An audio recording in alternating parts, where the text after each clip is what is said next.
So ఇప్పుడు మనతో మాట్లాడడానికి బాబు గారు ఉన్నారు, వారితో మాట్లాడదాం. నమస్తే సార్, ఎలా ఉన్నారు? బాగున్నాండి సార్, మామూలుగా ప్రతి సంవత్సరం కూడా వైఎంసీఏ గ్రౌండ్ లో ఏర్పాటు చేసే ఎగ్జిబిషన్ అంటే మన నెల్లూరు వాళ్ళందరికీ ఏదో ఒక కొత్తదనాన్ని పరిచయం చేస్తూ ఉన్నారు.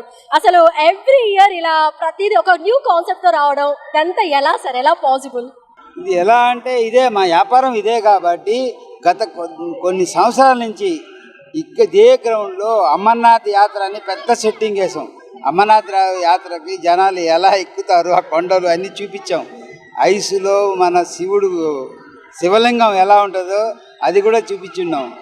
ఐస్ ల్యాండ్ అన్నీ వేస్తున్నాం, ఐస్ ఎగ్జిబిషన్. తర్వాత అనిమల్, రోబోటిక్ అనిమల్ పెట్టున్నాం. 7 వండర్స్ పెట్టున్నాం. 7 వండర్స్ అంటే మొత్తం మన ప్రపంచంలో 7 వండర్స్ మన ఇండియాలో ఏ ఉండేవో అలాంటి సెట్టింగ్ పెట్టున్నాం. తర్వాత నెక్స్ట్ తాజ్మహల్ సెట్టింగ్ వేస్తున్నాం. తర్వాత ఇప్పుడు ఇది పెట్టాం కొత్తగా. అక్కడైతే గ్రౌండ్లో ఆక్వా ఎగ్జిబిషన్ పెట్టాం, అండర్ వాటర్ టనల్ పెట్టాం. అది సక్సెస్ అయింది. ఇప్పుడు ఎండాకాలం పిల్లలకి సెలవులు కాబట్టి ఆ సెలవులకి పిల్లలకి బయట ఎంతసేపు మొబైల్లో కూర్చొని ఇళ్లలో చూసుకోకుండా ఇలా ఎగ్జిబిషన్కి వచ్చి ఎంజాయ్ చేయాలనే ఉద్దేశంతో ఈ ఎగ్జిబిషన్ పెట్టడం జరిగింది.